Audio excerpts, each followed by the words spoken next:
नमस्ते and welcome to this exciting episode of सतोलॉजी debunking mythology. आपका सतोलॉजी के इस नए एपिसोड में आपका बहुत बहुत स्वागत है। आज जो है अभी कुकिंग ऑयल वर्सेस सोयाबीन की लड़ाई चल रही है अमेरिका और चाइना के बीच में। चाइना ने बोला मैं कुकिंग ऑयल नहीं, मैं सोयाबीन नहीं खरीदूंगा। अमेरिका ने बोला हम आपसे कुकिंग ऑयल इंपोर्ट नहीं करेंगे। समझ रहे हैं आप? तो ट्रम्प ने बोला हम अमेरिका में खुद ही अपना कुकिंग ऑयल बनाएंगे। अब उसके लिए सीड्स कहाँ से लाओगे, कितना कंज्यूम होता है, अजीब तरीके का बातें चल रही दोनों कंट्रीज के बीच में। और रेयर अर्थ में अमेरिका कुछ कर ही नहीं सकता है। एक्चुअली अमेरिका कुछ नहीं कर सकता रेयर अर्थ में। उसका मैं आपको थोड़ा सा उदाहरण देता हूँ क्यों नहीं कर सकता अमेरिका। देखिए क्या है कि कुकिंग जो जो रेयर अर्थ है, मैंने आपको पहले ही बताया था कि US rare earth magnetic processing में 90% डिपेंडेंट है। 90%। अमेरिका की सारी इंडस्ट्रीज बंद हो जाएंगी अगर रेयर अर्थ सप्लाई नहीं होता है चाइना से। ग्रेफाइट एंड बैटरी मटेरियल में अमेरिका 90% प्लस डिपेंडेंट है। फार्मा प्रिकर्सर्स में, एपीआईज में अमेरिका 80% डिपेंडेंट है। सोलर पीवी सप्लाई चेन में 85% डिपेंडेंट है और कंज्यूमर इलेक्ट्रॉनिक्स में 60% डिपेंडेंट है। ये है और चाइना भी डिपेंडेंट है बाय द वे। चाइना जो है अमेरिकन क्लाउड सिस्टम से डिपेंडेंट है, जो AWS है या माइक्रोसॉफ्ट एज्योर है या फिर IBM क्लाउड है उस पे। एडवांस सेमीकंडक्टर्स पे चाइना जो है अमेरिका पे डिपेंडेंट है 95% और कमर्शियल एविएशन में 75% डिपेंडेंट है। फाइनेंशियल ट्रांजैक्शन में 80% डिपेंडेंट है क्योंकि रिजर्व करेंसी अभी भी डॉलर है। ओके, तो दोनों कंट्रीज का डिपेंडेंस बहुत ज़्यादा है। ये सारा जो वॉर जो टैरिफ का चल रहा है, इसमें क्रिप्टो, जैसे अभी आज ही लैरी फिंक का इंटरव्यू था ब्लैक रॉक में, वो बोल रहे हैं कि एवरीथिंग विल बी टोकनाइज्ड। मतलब हर वेस्टर्न सिटीजन की net value will be digital value. क्या वो ओन करता है, क्या उसके बैंक में है, उसका एक टोटल स्कोर निकाला जाएगा। उसके बेसिस पर ही उसको पैसा दिया जाएगा। उसके बाकी सारे जो फैसिलिटीज है, स्टेट का वेलफेयर, उसका बैंक अकाउंट्स खोला जाएगा या नहीं खोला जाएगा, उस पर डिपेंडेंट हो जाएगा। मैंने को पहले बताया था, उनका एक्चुअल प्लान है कि ह्यूमन बॉडी को एक रिसोर्स बना देना। Human body is the income generating agent for them. It's an asset. Asset क्या होता है कि व्हेन द प्रोडक्ट का कोई इंस्टेंस होता है उसको एसेट बोलते हैं। मतलब कि जैसे कि कार है, अगर कार को लीज के लिए आप दे रहे हैं तो वो car becomes an asset now because it is earning money. Product जो है वो तो ऑलरेडी बन चुका है। तो इसी तरह every human body will become an asset. ये प्लान है। ऑलरेडी उन्होंने बोल ही दिया है आज लैरी फिंक ने कि ब्लैक रॉक में this is our game, we have just started. अब देखिए, टेक्नोलॉजी के लोग तो डेवलप करते हैं, उनका क्रिएटिविटी होता है, दे स्टार्ट डेवलपिंग, लेकिन किस लिमिट तक लेके जाना है उसके ऊपर एथिक्स चाहिए। उसके उधर आपको धर्म का प्रयोग करना पड़ता है कि क्या जरूरत है एक्चुअली, मनुष्य को क्यों भेजा गया। अगर वो पर्पस ही नहीं मालूम है पृथ्वी पे, तो इस तरह की एक्सट्रीम मटेरियलिस्टिक बातें होती है। ये एक्सट्रीम बात हो रही है कि आपने एक शरीर को जो 84 लाख योनियों के बाद मिला है मनुष्य का शरीर, उसको आपने प्रोडक्ट बना दिया। फ्यूचर में इस जिस तरह चल रहा है अमेरिका में, वेस्टर्न कंट्रीज में पहले होगा, तो ये भारत में ना आए। मैं चाहता हूँ कि मोदी जी अगर सुन रहे हो इस टॉक को, भारत में सिस्टम नहीं आना चाहिए क्योंकि ये धर्म के विरुद्ध है। मनुष्य को जन्म मिला है 84 लाख योनियों में, अब उसको उस कर्म के बाद वो इधर पहुंचा है, यहाँ से उसका मुक्ति का मार्ग खुलना चाहिए, ये काम करना चाहिए। लेकिन यहाँ पे कुछ और चल रहा है पश्चिमी देशों में, क्योंकि यहाँ पे रिलीजन नहीं है, कुछ भी फेथ है कि आप चर्च में जाएंगे तो रिलीजियस है, चर्च के बाहर रहेंगे तो आप रिलीजियस नहीं है, चर्च के मेंबर है तो रिलीजियस है, चर्च के बाहर है तो रिलीजियस नहीं है। सेम मस्जिद का भी ऐसा ही है, मुसलमानों में भी है, मस्जिद में जाएंगे तो रिलीजियस है, मस्जिद के बाहर है तो नहीं है। सनातन धर्म तो एकदम अलग होता है, इंडिपेंडेंट होता है। आप तो कहीं पर भी रह के प्रैक्टिस कर सकते हैं, योग साधना मंत्र कुछ भी कर सकते हैं, इंडिपेंडेंस ज़्यादा होती है। बट यहाँ पे पूरी वेस्ट को ये एक्चुअली ऐसा बनाना चाहते हैं और ये it's a danger to human civilization. मनुष्यता के लिए ही खतरा है ये।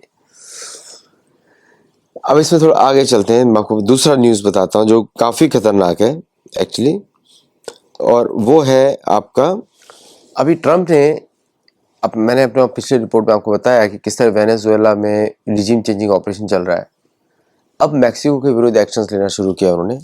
मैक्सिको की पूरी इकोनॉमी ड्रग्स पे आधारित है, क्योंकि जो उनका जो एक्चुअल ट्रेड होता है वो होता है, उनका एक ही ट्रेडिंग पार्टनर है मेजर, वो है यूएस, जो उनकी चीज़ें खरीदता है, और मैक्सिकन में बहुत ज़्यादा क्रेज रहता है अमेरिका का। अभी ट्रम्प ने क्या किया, उनके जो मेजोरिटी एटलीस्ट 50+ मैक्सिकन पॉलिटिशियंस का वीज़ा कैंसिल कर दिया, क्योंकि उनका मैक्सिको के नार्को टेररिस्ट कार्टेल से उनका संबंध था। अमेरिका चाहता है कि पूरा ड्रग ट्रेड पाकिस्तान के अंदर अमेरिका कंट्रोल, सॉरी मैक्सिको के अंदर अमेरिका कंट्रोल करे, विच इज़ वेरी, मतलब एक तरह से सॉवरेंटी पे पूरा खतरा है। एक्चुअली मैक्सिको की सॉवरेंटी है ही नहीं। जहाँ भी चर्च रूलर होता है, कैथोलिक चर्च होता है, वहाँ पे उस देश की सॉवरेंटी नहीं रहती।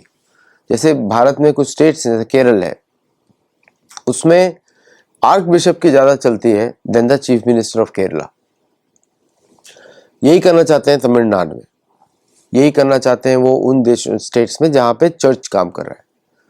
तो दिस इज, जैसे अगर अगर कोई मुस्लिम प्रदेश क्षेत्र होगा, मुस्लिम राज्य क्षेत्र होगा, जैसे कश्मीर था पहले, वहाँ पे उम्मा का ज़्यादा चलता है बजाय इंडियन लॉ का।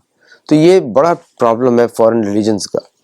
अब इसमें तो जो मैक्सिको की जो प्रेसिडेंट है क्लॉडिया शेनबाउम, उसको बड़ा खतरा है, क्योंकि उसका खुद ही के बहुत वो है कनेक्शन से। अब वो ज्यू है इन ए कैथोलिक कंट्री, वो ज्यूइश है, कैथोलिक कंट्री है में, और वो नेटिव इंडिजिनस रिलीजन्स को बहुत प्रमोट करती है मैक्सिको के।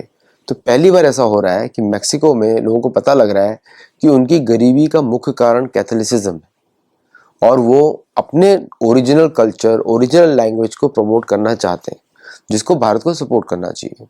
बिकॉज जहाँ भी ऐसे मूवमेंट चलते हैं, वहाँ पे अगर भारतीय सरकार उनको सपोर्ट करेगी तो इससे ग्लोबल साउथ स्ट्रांग होता है। वेनेजुएला में चाहे मदुरो हो, चाहे उसके अपोजिशन मारिया हो, दोनों के दोनों ही चर्च के रिप्रेजेंटेटिव्स हैं, और दोनों के साथ में एक भारतीय कनेक्शन भी है। मदुरो के साथ सत्य साई बाबा का कनेक्शन है, और मारिया के साथ कनेक्शन है श्री श्री रविशंकर जी का। कहीं ना कहीं भारत को तो इन्फ्लुएंस करना चाहिए कि अगर वो अपने देश के रिसोर्सेज को बेचते हैं किसी दूसरे देश को, तो वो कंट्री धीरे धीरे गरीबी में या फिर एनार्की में बदल जाएगा। जैसे लीबिया के साथ क्या हुआ, सिविल वॉर हो गया, सेम मदुरो के साथ होने वाला है। जैसे ही मदुरो जाएगा, पूरा का पूरा वेनेजुएला सिविल वॉर में घुस जाएगा, उसके बाद टोटल एनार्की होगी, और वो सारा ऑयल मुफ्त में भेजा जाएगा, और उनको दिए जाएंगे वेपन्स। ये फ्यूचर होने वाला है वेनेजुएला का। आपको याद होगा मैंने बोला था कि मुसलमान, मतलब इस्लामिज्म में जो अल तकिया होता है, इस बार वो अल तकिया को खेला है इजराइल ने और यूनाइटेड स्टेट्स ने। पीस डील के इस कॉन्फ्रेंस के मौके पर वो कंडीशन यही थी कि पीस डील कॉन्फ्रेंस होगी, सारे देश आएंगे, गाजा पीस डील पे बात होगी, बट एक्चुअली वो पूरा का पूरा ही अल तकिया था। वहाँ पे कोई रियल पीस डील की बात नहीं होने वाली थी। वो सारा था कि होस्टेजेस रिटर्न होंगे, क्योंकि यूएस प्रेसिडेंट आ रहे हैं, US president is going to make the Israel के जो हॉस्टेजेस हैं वो रिटर्न होंगे। और जैसे होगा, उसके बाद ट्रम्प ने तुरंत बोल दिया कि now Hamas has to disarm. मैंने बताया था आपको, पहले बता दिया था। और नाउ नाउ बेचारे फंस गए अभी। अब उन्होंने इजराइल को बोल दिया, आप सफाई कर दो इनका, अब हॉस्टेजेस जितने बचने थे बच गए, अब आप मारो खुल के। अब ये युद्ध वापस शुरू हो जाएगा। इस बार वेस्ट बैंक भी खाली कराया जाएगा। अभी तो गाजा कराया था, अब वेस्ट बैंक भी खाली कराया जाएगा। आप देखेंगे 2-3 दिन में हमास अटैक करेगा, इजराइल रिस्पॉन्ड करेगा, और वापस से वही साइकिल शुरू हो जाएगी।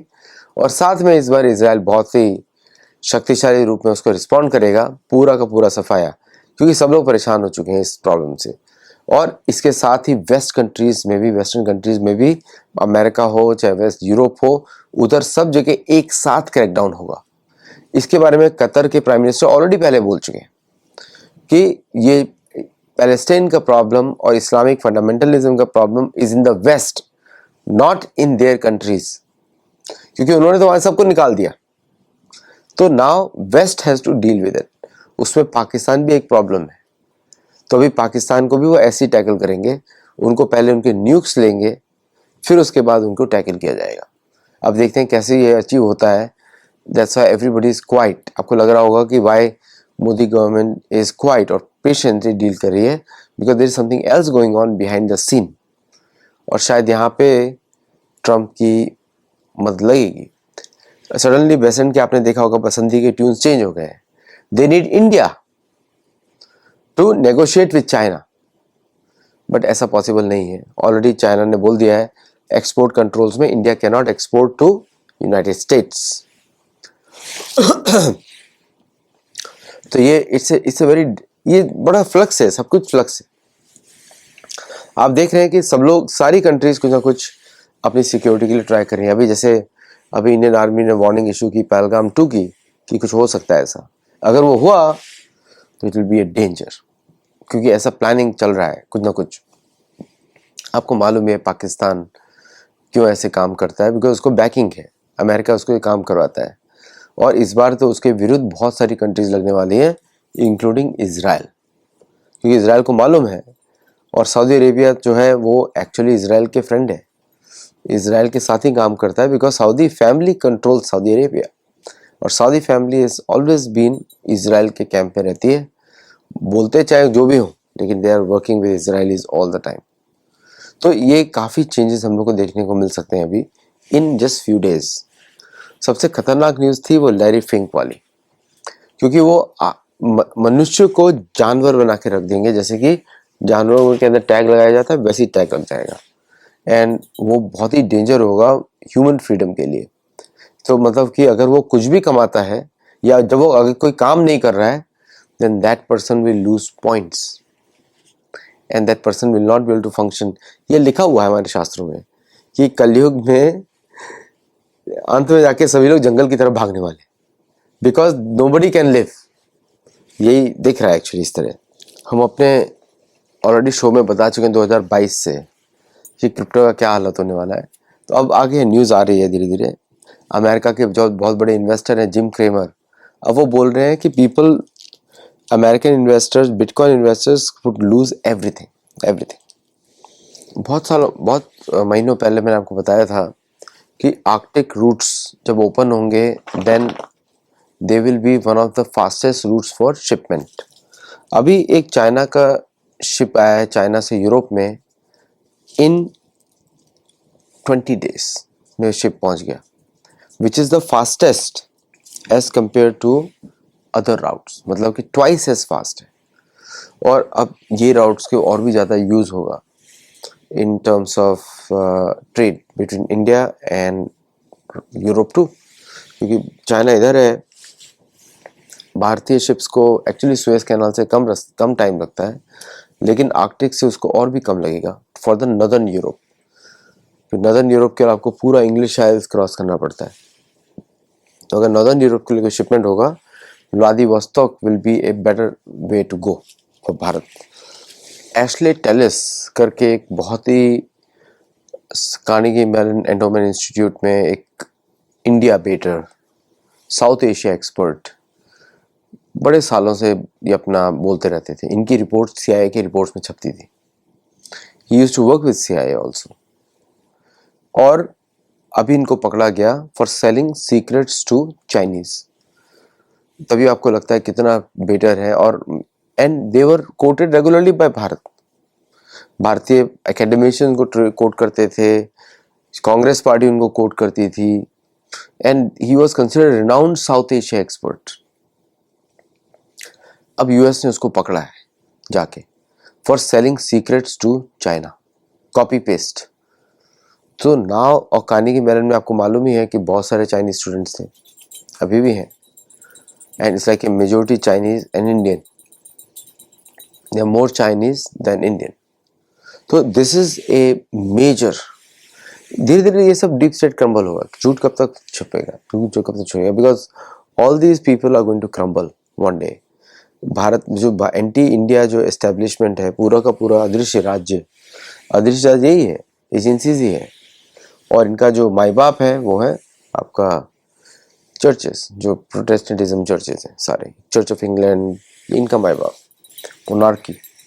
आपने देखा होगा कि मोनार्की ने जब डिनर होस्ट किया था पूरे के पूरे ट्रम्प एडमिनिस्ट्रेशन का, 11.8 ट्रिलियन डॉलर्स की वेल्थ उस रूम में थी। एनीवन, सत्या नदेला भी था और भी सारे जो जितने भी बड़े अमेरिका के टेक एक्सपर्ट्स हैं सब उस रूम में थे। क्यों? क्योंकि वो सारे लोग उस चर्च को बिलोंग करते हैं, चर्च ऑफ इंग्लैंड।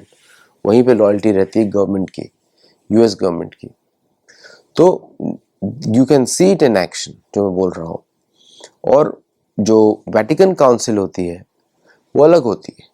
मुझे लग रहा है कि दोनों का डिवीजन शुरू हो जाएगा अभी, और दो मल्टीपल पावर सेंटर्स बनने वाले हैं। ओल्ड स्टाइल जो पहले से था, कभी खत्म ही नहीं हुआ।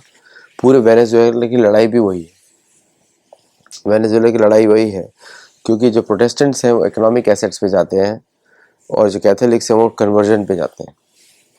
तो जिसको कन्वर्जन करवाना होता है उसी के लिए नोबेल प्राइज़ मिलता है। तो अगर आंग सू की को मिला था बर्मा में, वो था कैथोलिसाइजेशन ऑफ बर्मा। इसलिए मारिया को उन्होंने नोबेल प्राइज़ दिया टू ओवरथ्रो मदुरो। और जैसे मदुरो जाएगा इट विल बी केओस, वो पूरा एरिया ही बर्स्ट होगा। और फिर आराम से, जैसे लीबिया के साथ हुआ था, इराक के साथ हुआ था, वैसे ही उसके साथ हो जाएगा। ऑलरेडी क्यूबा में अमेरिकन बेस है, ग्वांटानामो बे क्यूबा में ही है। 30% ऑफ क्यूबा और little less 25 is occupied by American forces. फिर वेनेजुएला में भी पहुंच जाएंगे। फिर वेनेजुएला से फिर ब्राज़ील, आप एक्शंस देखिए ब्राज़ील। तो इस for to reach Brazil it's important to cross Venezuela, okay. और भी बाकी सेंट्रल एशिया। तो ये है प्लान पूरा। तो it's not just drug, it's a classical. इसलिए मैं सोच रहा था कि ड्रग का वॉर होता तो इतनी बड़ी सेना की जरूरत नहीं थी, या मदुरो को मारने के लिए इतनी बड़ी सेना की जरूरत नहीं थी। वहाँ पे परमानेंट बेस बनेगा और परमानेंट बेस से उसके बाद ब्राज़ील पे नजर रखी जाएगी। जो Brazil has to prepare now, Brazil must prepare now, बाद में नहीं। इतिहास है पूरा, ये जस्ट मैं लिखा हुआ है अपनी पुस्तक में, लाइक इतिहास है। अगर आप ये पूरा कॉलोनाइजेशन का पीरियड समझ गए, आपको इसे समझ में आ जाएगा 2 मिनट में। वो जो जियोपॉलिटिक्स बोलते हैं, मैं उसको असुर नीति बोलता हूँ। असुर नीति तो कभी गई नहीं, वो बदलती नहीं है। जैसे कि आज अमेरिका जो कर रहा है वो रोमन ने भी किया था, उसके पहले ग्रीक्स ने किया था। ऐसे ग्रीक्स कोलैप्स हुए थे, रोमन्स कोलैप्स हुए थे, फिर उसके बाद ब्रिटिश कोलैप्स हुए, फिर ये हुए।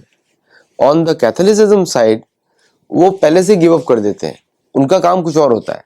वो सिर्फ फेथ पे कन्वर्जन करते हैं, उसका उनको पता नहीं उनको क्या करना है, they just want to do that. क्योंकि रोमन आर्मी है, रोमन आर्मी का क्या है कि वो उनको सिर्फ आपकी लॉयल्टी चाहिए, आपके रिसोर्सेज उनको मालूम है, अगर आपको ले लिया तो आपके रिसोर्सेज ले ही लेंगे, okay. They just want that. तो इसलिए वो ऐसे काम करते हैं। तो वो जाके कन्वर्जन करते, फिलीपींस कन्वर्ट कर दिया। अब वो अभी भी वो कैथोलिक ही हैं, वापस जाने की कोशिश भी नहीं करते हैं। उसके बाद अमेरिका ने आके उनको कैप्चर कर लिया टू क्रिएट ए पोर्ट। तो वो ऐसे काम करेंगे। This is how it works. Bharat का इंडिपेंडेंट स्टैंस है, तो इसलिए हमारा पोजीशन थोड़ा डिफिकल्ट हो जाता है, क्योंकि all of them unite to attack us. It's the only country which is standing on its own, और हमको देवता बचा रहे हैं। एंड प्लस हमारी गुड लीडरशिप भी है इस समय, देवताओं के बेनिफिट से, देवताओं के प्रसाद से। सो इसलिए हम लोग बचे हुए हैं। लेकिन हमको जब तक हम युद्ध नहीं करेंगे, ये कोई जाने वाले नहीं है। युद्ध तो भारत को करना ही पड़ेगा। शांत, देखिए जो नॉन वायलेंस है वो तो वेदों का प्रिंसिपल है, वेदों में अहिंसा की बात की जाती है। लेकिन उस अहिंसा के लिए आपको हिंसा की आवश्यकता पड़ती है, और उसके लिए आप देख लीजिए ना, युधिष्ठिर महाराज से बड़ा कोई अहिंसा का मानने वाला ही नहीं है। भगवान राम तो अहिंसा की बात करते हैं, लेकिन सेनाएं उन्होंने रावण से बड़ी बनाई। युधिष्ठिर की सेनाएं दुनिया की सबसे बड़ी सेनाएं थी, सारे शस्त्र थे उनके पास, दिव्य शस्त्र थे, सब शस्त्र उनके पास।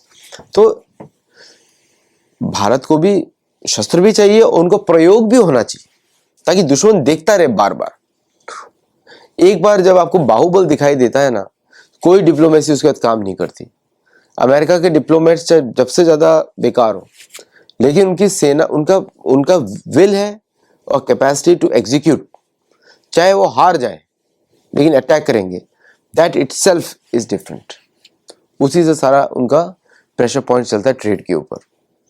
तो पूरा जो अमेरिकन डॉलर का रिजर्व स्टेटस है वो America's willingness to use military force के ऊपर डिपेंडेंट है ना। जैसे आपने लीबिया में देखा, इधर देखा, इधर देखा, फिर उनकी गुप्तचर, क्या मजाल है कि वो लोग वहां पे बैठ के भारत में रिजीम चेंजिंग की ट्राई कर रहे हैं और हम लोग बंधे हुए हैं कि हम ऐसा नहीं करते, हम ऐसा कभी नहीं करेंगे, ऐसी बातें करते हैं। मैं तो ऑथर हूँ, मेरा एकेडमिक इंटरेस्ट रहता है, तो मैं तो खुल के बात कर सकता हूँ, लेकिन वो धर्म के विपरीत है एकदम। आप फॉलो ही नहीं कर रहे हैं, वो नारद मुनि बोल रहे हैं युधिष्ठिर को, या चाणक्य बोल रहे हैं चंद्रगुप्त मौर्य को। वो तो बोलते हैं कि पहले गुप्तचरी के द्वारा दुश्मन को कमजोर किया जाए, फिर उस पर आक्रमण किया जाए, जो कमजोर है उसको खत्म कर दिया जाए, ये बोलते हैं। इसी तरह भारत बचा रहा है। भारतवर्ष के प्रीवियस में भी ऐसे अटैक हुए, लेकिन इसीलिए बचा रहा कि भारत ने उसका उत्तर दिया है और भारत ने उनकी जमीन भी ऑक्यूपाई करी है। चंद्रगुप्त मौर्य के समय में भी की, चोला राजाओं ने भी की। तो चोला राजाओं की वजह से ही इस्लामिक इन्वेजन साउथ में नहीं गया। आर्य तो भारत के सही हैं, आर्य तो हमेशा हिमालय और विंध्या, सिंधु और गंगा, इसके बीच के लोग आर्य होते हैं, वो तो भारत से होते हैं हमेशा। आर्यवर्त तो भारत का ही है। और द्रविड़ में सारे हमारे गुरु होते हैं, उनको बचा के रखा जाता है, सारी नदियों में सब जगह उनको बचाया जाता है। चोलाओं की वजह से बाबर आगे नहीं बढ़ा, चोलाओं की वजह से, उनको मालूम था कि चोलाओं की सेना बढ़ी है। तो ये इतिहास है, तो कहीं ना कहीं हमको उसको यूज करना पड़ेगा। बट एनीवे, आप लोग मेंबर्स बनिए, वीडियो को लाइक करिए, शेयर करिए और हमारे गुरुकुल में जुड़िए। Thank you all very much. नमस्ते एंड जय जगन्नाथ।